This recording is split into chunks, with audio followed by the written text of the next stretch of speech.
I'm gonna Thank you. perfect. Okay. Um, well, I guess just for the recording, my name's Claire Ireland, and I'm here in my capacity as the administrator for council. But um, I'm gonna just go over really quickly about the history of supervisory unions.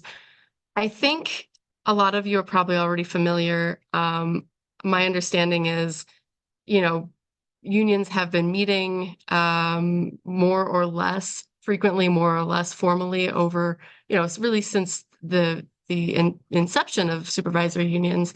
But this past year, I did release some guidance that makes the processes a little more formal. So that's what I'll be going over.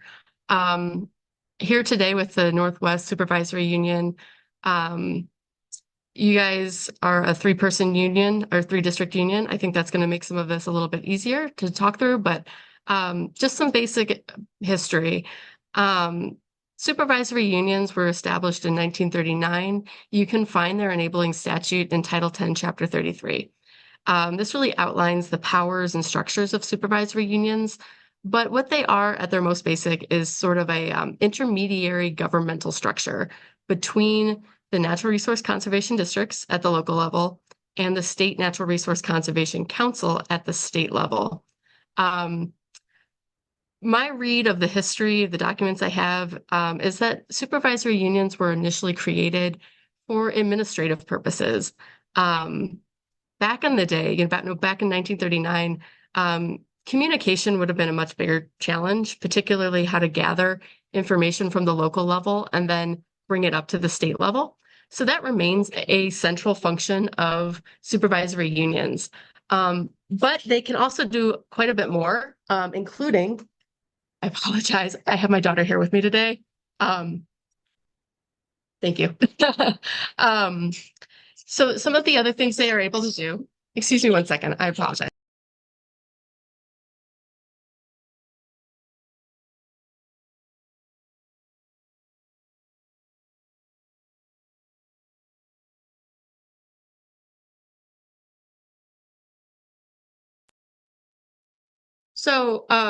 I apologize. I'm going to try to get through this relatively quickly. But some of the other things that supervisory unions can do is they can actually help carry out a broadened program of conservation, like running a single conservation type program, like say a buffer program at the regional rather than the district level. Um, they can also help coordinate services across districts. At their most basic level, though, what a supervisory union does or should be doing at least once per year is meeting, and then electing a representative to serve on the council board. So, supervisory union elections. In the past, my understanding is that districts have met fairly informally. The full district board of each district would sort of come together and sort of have some conversations and come to a consensus about who they wanted to sit on the council board. I personally think that system works great. I really support consensus and communication with the full boards whenever possible. But that's not quite what's outlined in statute. So what's outlined in statute is that um, the supervisory union is itself a board, and it's comprised of members that are elected from the district level. So the district board would elect someone to sit on the supervisory union board. And then from there, the supervisory union board would elect a representative to council. And in all cases, there can be an alternate elected for the position as well. So you guys have a three-person supervisory union district. This is nice because it avoids a deadlock in the supervisory union vote. The reason why I actually produced this guidance to begin with is because we had an issue last year with a supervisory union where they could not come to agreement on who would serve as the representative, and they were a two-person district. And so we sort of had to sort through how were we going to figure out who represented on council at that point. Um, Now, so functionally, what would happen for you guys is three people, one, member from each district would then vote on who they want the rep to be. And then any alternate rep if you would like. Um, This vote should happen in the course of a meeting, should be minutes of the meeting that records the outcome of the vote. And then that would be provided to me as the council administrator. That's sort of the dotting our I's, crossing our T's process. Um, because this is new for a lot of people and because our old way was just very informal and sort of consensus based, I am happy to, support it was at a pretty fine level, how to make this system work if you have any questions or anticipate any challenges. I'm also, just happy to, receive, consensus from, the group today. But ideally, because we're meeting formally, there would be a vote that takes place to name today who your representative would be. And Molly, I see you have your hand raised. Yeah, thanks, Claire. Sorry if you just said this. Should all the board or all the supervisors be present in order to elect the council representative, or just our representative, our You just need your representative. So the benefit of the system as outlined in statute is really just the one person needs to be there to vote. You don't need to wrangle all, full board participation at this meeting. I think it's good just if people want to meet and talk about other things and use this time to put faces to names and other purposes. But really, for the purposes of electing a rep today, we just need one person from each district who's here in a voting capacity, and then would, vote on the supervisor. So that's the process. And I think I did want to say just a little bit about what it means to be a council rep. What that position is, what it does, so you sort of understand what you're signing up for. And I'm happy to answer questions along the way. I'm going to bounce back up to a quick overview of council. Council was also established in 1939. Its enabling statute is Title 10, Chapter 31, if you'd like to know more. It is listed currently as an agency of the state. This is a little strange because we're organized as a board, so we're not quite organized like a traditional agency. And we also don't have, we have a little bit more of a separation from state operations as they typically happen. So we don't have a budget that's in the state budget. We actually receive grant funding from other agencies that supports our operations. And we don't have any state employees. We're staffed by contract. I'm a VACD employee, and I serve in this role under contract. So that's a quick overview of council. What council does primarily are, I would say, two things. One is getting funding to the districts. So about 85% of our budget any given year is just pass through funding to districts. And then the other thing we do is we provide guidance. So like I'm doing today, providing guidance about district operations and things like elections, supervisor unions, open meeting law, things like that. It has a minimal oversight role, but primarily this is sort of a supportive role. So what you would do as a supervisory union rep, primarily it means attending board meetings. Council is organized as a board. It has 9 seats, 9 voting seats. 3 of those are filled by agencies or other state entities. So we have ANR, Agency of Agriculture, and UVM Extension. But then the other 6 seats are district supervisors that get elected from the supervisory union level. You can see the supervisory unions listed here. I will say, when I first started in this role, participation wasn't that robust, and we had a lot of people who had been serving in the roles for a very long time. We have gotten recently an influx of a lot of new supervisors and a lot of new interest in being a part of these meetings. And I think a lot of that has to do with the fact that council is dealing with more money.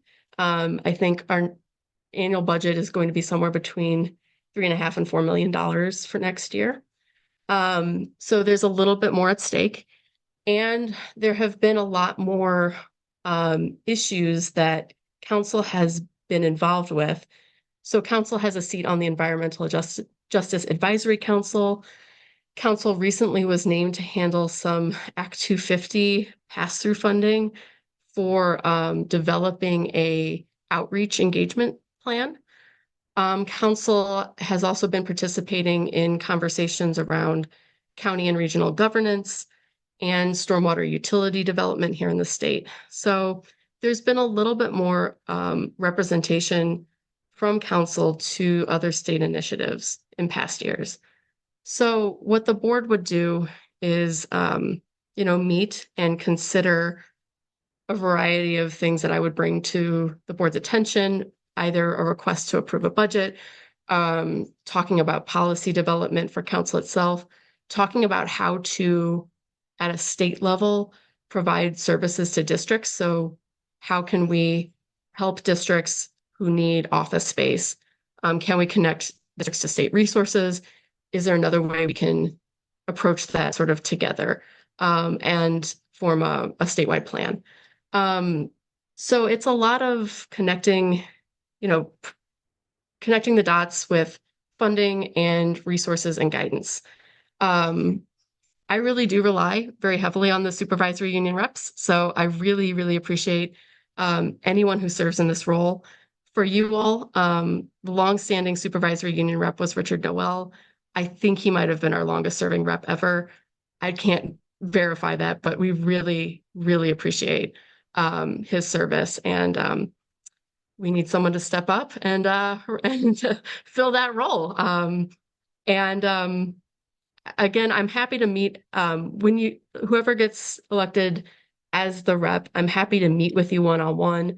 I am planning on doing an orientation session later this summer in August, so that anyone newly elected to this position is sort of on the same page as everyone else. And yeah, I'm happy to just pause there and see if there's any questions. Can you go back a slide for a second? This one?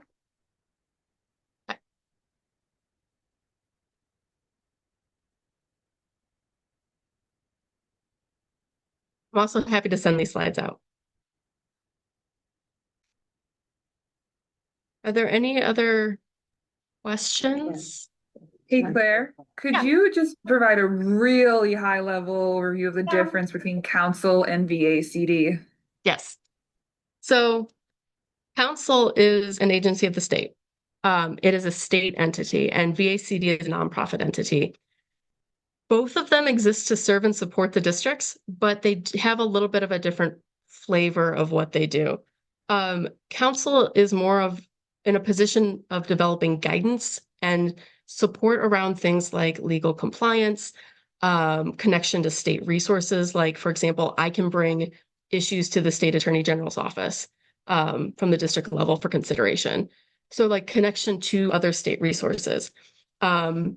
VACD is really more of the entity that can do advocacy. So like in the state house, trying to get us money, or weighing in on, policies that are coming out from the federal level.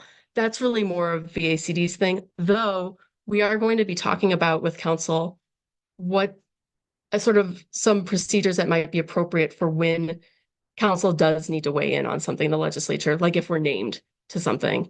But typically we don't go into the state house and say like, oh, I'm from council, please give us, $5 million or whatever. That's more VACD. I hope that helps. And then that was great. And then it's my understanding that there's also subcommittees within council. I know Richard was on the finance committee too. Yes. Right now we have two committees. One of them is active. One of them I hope will be active soon. So the finance committee it meets monthly, and it really does, honestly, it does the heavy lifting in terms of things like reviewing sub-agreements that we make with districts, reviewing parent agreements from our funders and approving those. I also kind of use them as a sounding board for a lot of almost like an executive committee. So that like any policy development, I tend to run it by them before bringing it to the board. So that's that committee. And then the second committee is the statute committee. And this is actually open. We call it a committee, but I think it's honestly more of a working group because the purpose of that committee is to review our enabling statute, make recommendations for changes, and then bring that to the full board. So that will be kind of a very specific and very narrow set of goals right now, though it could grow to be a part of weighing in on other things that come out of the legislature in the future. I should note that any participation in council, whether at the board level or additional participation at the committee level, you would be eligible for per diem and expense reimbursement. So we are sort of bound by the state rate, which is currently $50 a day. But we want to, make it as easy as possible for you to participate. All of our meetings are hybrid, so you don't necessarily have to be there in person. And right now, the time commitment, council typically has meetings quarterly, and they are 3-hour meetings. So 4 3-hour meetings per year. I do anticipate some special meetings just because of everything we have to deal with for council. So probably 2 to 3 additional 1.5-hour meetings over the course of the year this year. So, Molly? Yeah, and I'm sorry if I'm getting ahead of you. Because we haven't done this in the past, at least not during my time, the districts weren't formally meeting in any sort of capacity. So we were all meeting separately. And so I guess moving forward, you said that like ideally all 3 districts would meet at least once a year. And I'm sort of curious, like, what are we looking to get out of those meetings? Is there like an agenda, or should we just be, since it hasn't been done before, I'm sort of curious, like what the lift would be for the council representative in those meetings. Sure. So in terms of the supervisory union meeting itself, what would be required is just 1 meeting per year, like what we're doing here today. There's no, it could be a short meeting if you wanted it to be. I can say that other districts sometimes use this as a way to do some sort of team building or district supervisor support, like trainings, or they might have joint initiatives that they're working on. I would say that the Northeast Kingdom is probably our most active and robust supervisory union right now, and they usually do like 1 day long in-person gathering per year where they like cover a whole bunch of different topics. And it's an opportunity for supervisors from different districts to connect and talk about what it's like being a district supervisor, get some like brainstorm ideas, things like that. We could use it for a variety of things. I mean, it's really up to you guys at that point, what you would want the meetings to be and what would be useful. For example, I could come and provide trainings at these meetings if you found that to be a useful way to use this time. But really, the only thing that has to happen is 1 meeting per year to elect the council rep, bare minimum. And Sorry, go ahead, Molly. what's the term for the elected rep? Good question. So in statute, it's a 2-year term. So you'd be meeting at least once per year, but you would only have to do an election every other year.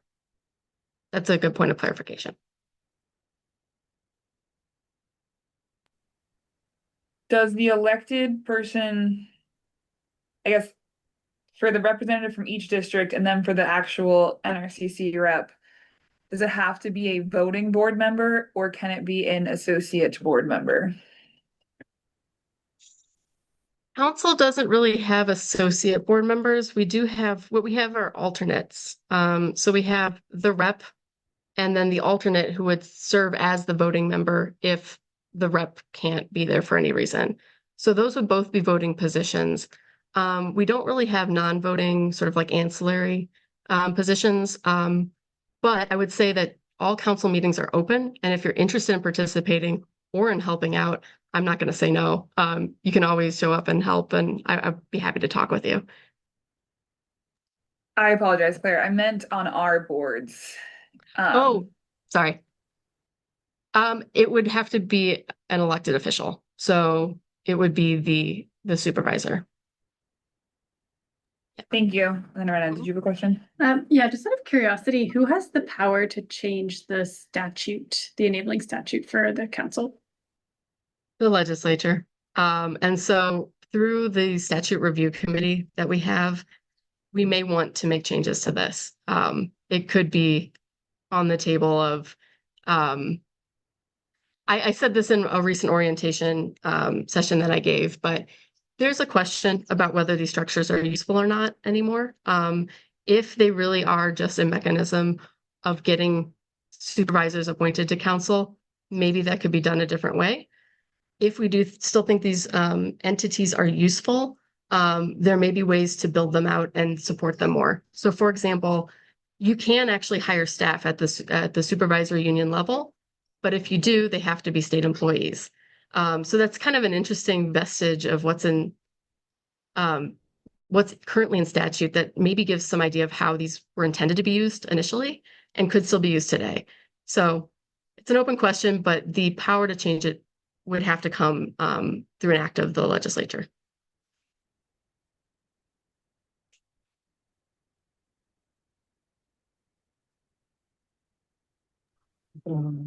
Claire, good job on the logo. I saw that and I was excited. I have to give credit to Julia. Okay. Our communications manager, Julia King, has been working very hard. Molly actually started the process way back when she was working with me as the communication manager, but just over the past year and a half, we now have a logo, letterhead, website, phone number. Awesome. Yes, so. Very nice. Are there other questions?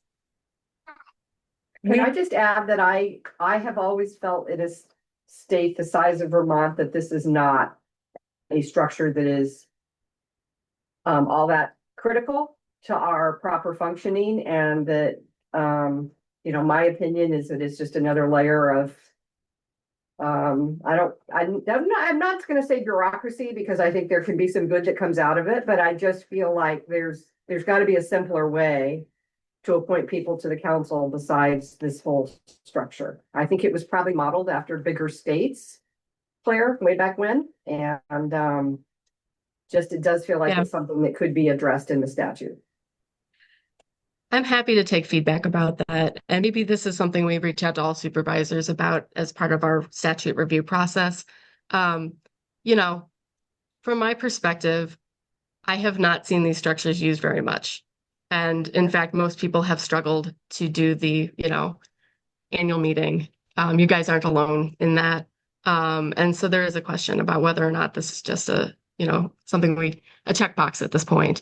At this point, given the internet and everything, it's 2026, we're in constant communication with all of our districts. I really do think the communication facilitation role maybe has become less useful over time.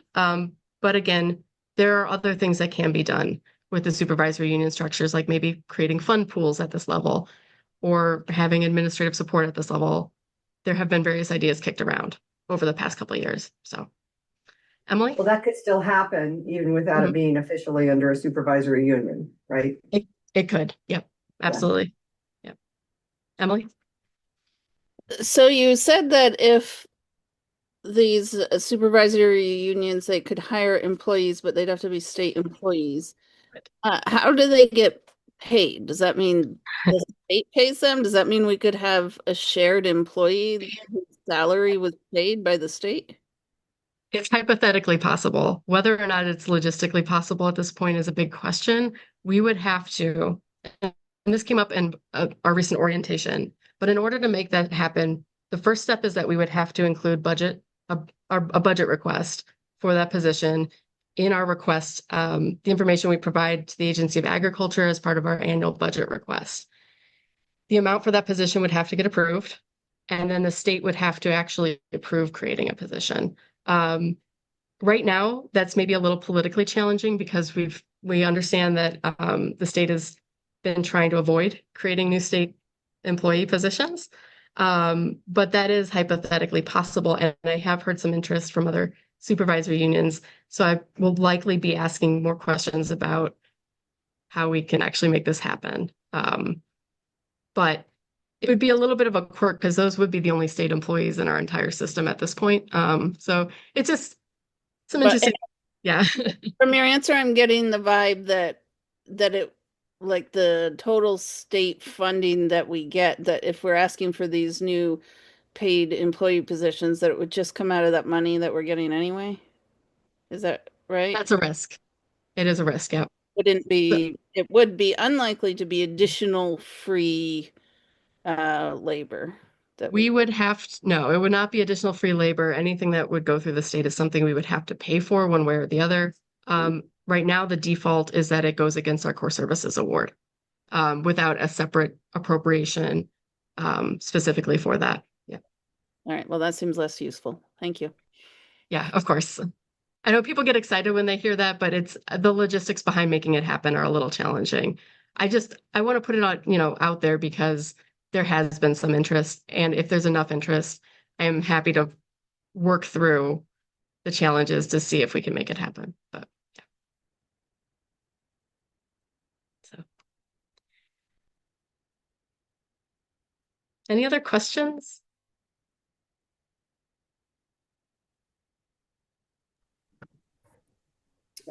Do Lamoille and Franklin have a representative for each of your districts at this point?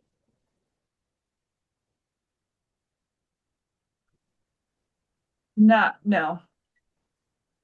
So I was sort of anticipating that. In the absence of somebody who's been formally appointed to serve on the board, what I would be happy to accept in the course of this meeting is if there's a consensus vote of everybody present. That way, Kathleen, you'd be voting. I understand you've been sort of officially delegated for Grand Isle, but then Martha, Sarah, if you're in agreement about your vote, then I would, take that as the Lamoille vote, and same with Franklin. Sort of a 2 votes in 1 sort of situation, although Lamoille wouldn't have a quorum necessarily. We're just going to do the best we can right now. That works. So is somebody from one of the other districts willing to serve and go to the council meetings? Can you guys hear Vicky okay? Yeah. I'm sure we that's can fine. find somebody at Lamoille. We haven't, I think, had a chance to fully scope it out with our board. But we have a meeting next week. So I think it sounds like it would make sense to just bring it to the board next week in our meeting. And now that we've had this meeting, and fully have a better understanding of what we're asking, would be good. Those are my thoughts. I agree, Sarah. Yeah.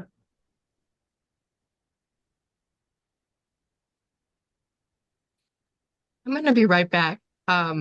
Just 1 second.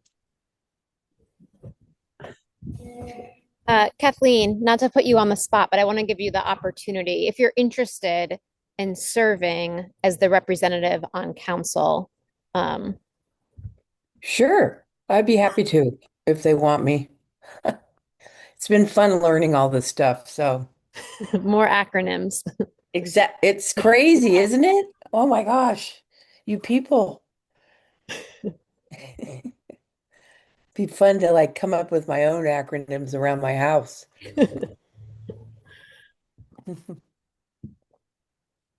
Sure.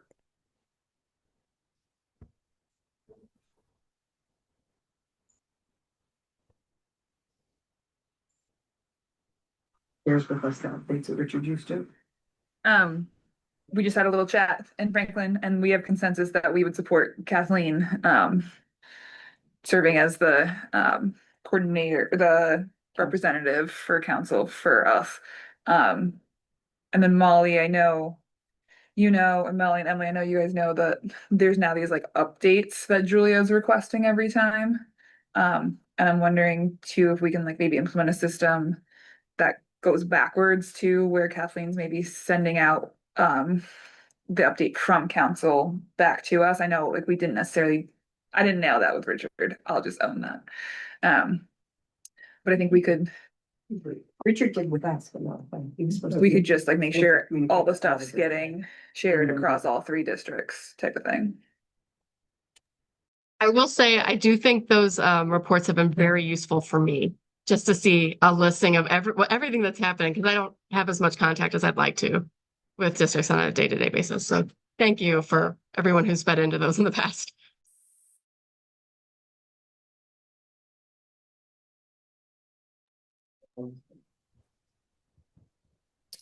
So I think is the functional next step for Lamoille to have their board meeting and get some sort of consensus for Kathleen to serve as well.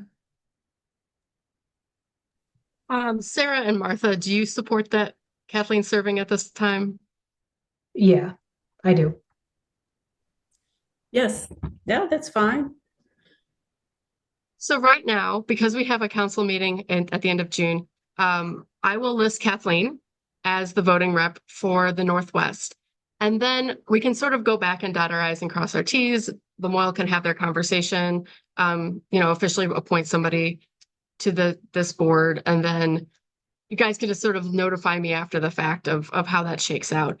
And barring any objections to Kathleen serving, we will just accept that for the time being. And I will say, if anybody is interested in being an alternate, we can also have that vote at some point in the future as well. But I do appreciate Kathleen, you stepping up and volunteering for this. Thank you. Happy to do it. So you mentioned a meeting at the end of June. Do you know the date? We're looking at the 24th. 24th. Perfect. And do you know the time? I would need to look that up, but Julia Okay. should be sending out a memo Okay, cool. today or tomorrow. I think she already did. I think I saw it pop up on my email. Okay, cool. Excellent. Thank you.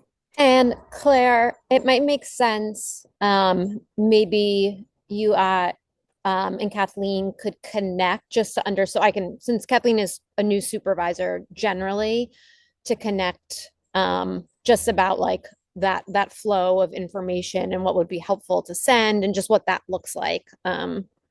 Just so I can support her and we can stay informed about what this process looks like moving forward. That could be very helpful.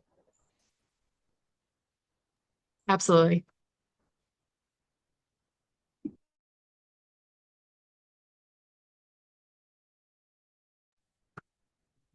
I don't know if you all have other agenda items. I'm happy to answer other questions while I'm here, but When's the state money gonna get shared with everybody? we haven't heard that the state has assigned budget yet. But we are ready to get those agreements out the door for July 1st. Okay. And then I read the NRCC update from Julia and just want to confirm the mortgage language has changed. So as of July 1, we can have a mortgage. Yeah, I saw that too. That's So we don't- correct. Yes, the language has been removed that prohibits the mortgages. So now districts can hold mortgages. Wonderful. Awesome. Any other questions for Claire on our side? I'm good. We're good here.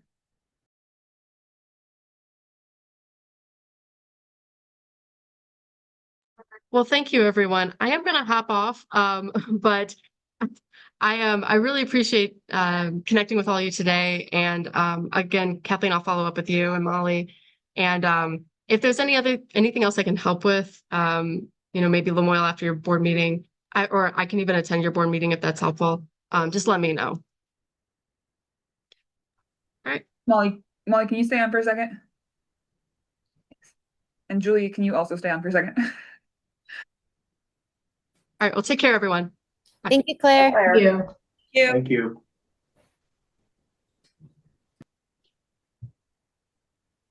Molly, I am accidentally using this link as the only link with my board for my board meeting. Do you need this link for your board meeting? Or No. for anything in the next hour and a half? No, I will make you host. And then I guess I'll stop the recording and then you should probably start a new recording. Okay. I'm gonna stop it Yeah. now.